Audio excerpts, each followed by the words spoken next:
नमस्कार बंधुरा welcome to my channel.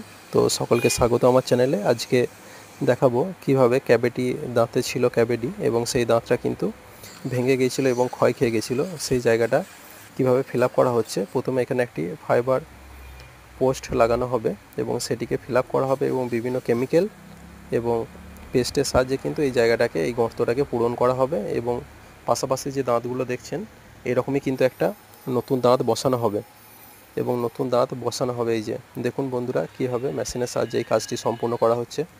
তো এটা কিন্তু কোনো আপনার প্রবলেম হবে না, এই দাঁতটা লাগালে সম্পূর্ণ অরিজিনালের মতোই থাকবে। আর এটার সাহায্যে আপনি যে কোনো জিনিস শক্ত জিনিস চিবিয়ে খেতে পারবেন এবং অরিজিনালই লাগবে। এটা ভবিষ্যতে আপনার কোনো প্রবলেম হবে না, একই রকম থাকবে আর পুরো অরিজিনাল বলেই মনে হবে। এটা খোলার কোনো প্রয়োজন হবে না, ফিক্সড থাকবে একদম। তো ভিডিওটিকে লাইক এবং চ্যানেলটিকে সাবস্ক্রাইব করে রাখবেন।